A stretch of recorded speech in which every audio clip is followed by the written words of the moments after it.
I did a video a couple of weeks ago talking about the maxilla and its high importance when it comes to determining facial attractiveness, basically calling it the bone of beauty because it impacts the position of the eyes, lower jaw, and basically the cheekbones.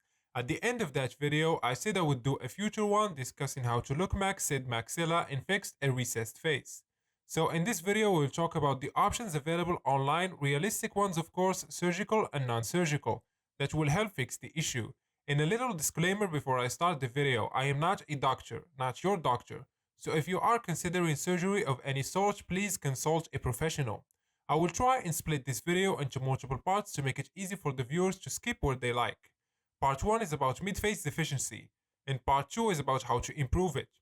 If you want to support the channel and get your face evaluated by me with personalized Looksmaxxing advice, link will be down in the description. Without further ado, let's get this video started. Mid-face deficiency refers to when the mid-face/maxilla is recessed.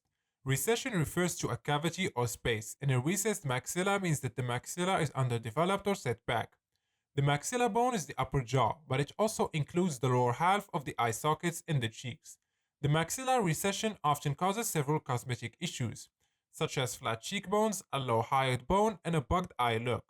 It is also common for people with mid-face deficiencies to look like they have an overly prominent jaw if their mandibles grow normally.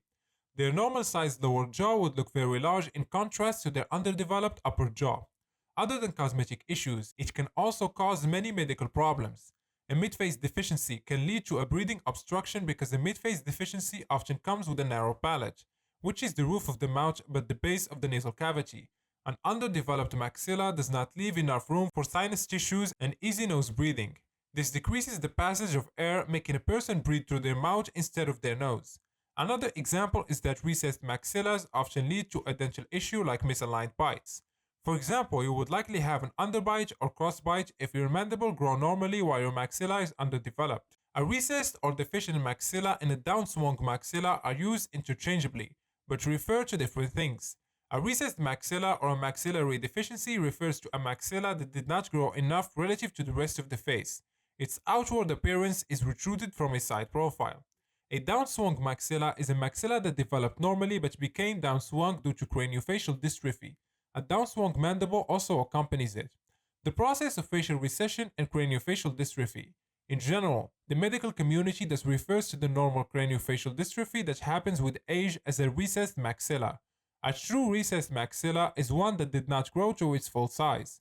However, the maxilla does in fact protrude in a downward and backward direction, with craniofacial dystrophy, so the terms are often used interchangeably. Symptoms of a mid-face deficiency. Maxillary recession often leads to visible facial symptoms which include flat cheekbones, malocclusions which means misaligned teeth, thin upper lip, prominent looking nose, pronounced lower lip, and a bugged-like eyes. Since mid-face deficiencies often cause malocclusions, some symptoms a person can experience include mouth breathing, teeth grinding, sleep apnea, excessive wear of the tooth enamel, snoring, discomfort when you chew, and frequently biting the tongue or cheek. So now that we know all of that good information, how about we move on to what actually can be done to improve said maxilla? So, if you sit somewhere in the middle with mild maxillary recession that does not affect your health, you can opt for a simple cosmetic fix. Derma fillers are an excellent and non-invasive way to add volume to your mid-face.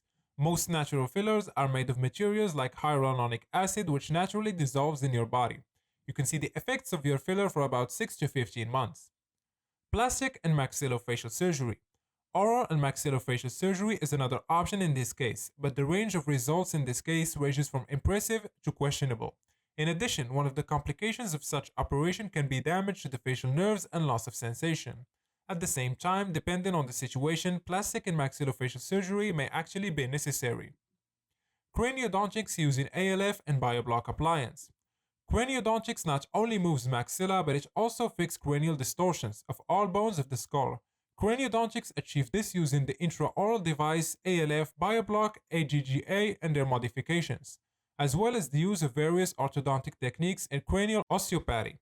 I would like to add here that if you are looking only for beauty and your health is alright, pay attention to the other methods listed, since craniodontics is a very deep reconstruction of the body, and not everyone can withstand such treatments. Sometimes it is not worth touching the compensations that have been formed in the body for decades, if you can act in much softer ways. Neurocranial reconstructing, NSR. Neurocranial reconstruction is one of the latest trends in modern medicine. This method involves manipulating the sphenoid bone behind the maxilla in the middle part of the skull. A special endonasal balloon is introduced to the patient's nasal cavity, through which a controlled release of connective tissue is produced to give the skull its original shape. This method, developed by the American Dean Howell, perfectly complements the impact of the cranial structure with craniodontics. Plato Powers method. His use of the BioBlock intraoral device, expanding the upper jaw and pulling the maxilla forward by means of rods tied to a baseball helmet, which must be done for half an hour a day. Despite the fact that the method is rather exotic, it gives its results. But also keep in mind this method advancing maxillas is suitable only for powerful men with a strong neck or bodybuilders. Myofunctional exercises or mewing. Myofunctional therapy, along with the use of the BioBlock intraoral maxillary enlargement device, are the main focus of John and Mike's Mew Orthotropics. And at the same time, myofunctional exercises or mewing are used as an independent method of horizontal development of the maxilla, both in children and adults.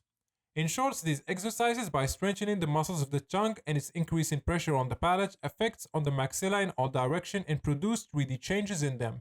In the photo of the girl presented, we see how her appearance has radically changed. The distance between her upper lip and the nose has decreased, her cheekbones has risen, soft tissue is lifted, her chin has tightened, and her face has generally become more three-dimensional. These are all realistic methods that are available out there and that I was able to find on the internet. What do you guys think? Let me know if I missed something down in the comment section. That's it for today's video. I hope you guys enjoyed it. A like and subscribe will be highly appreciated. And like usual, catch you guys in the next one.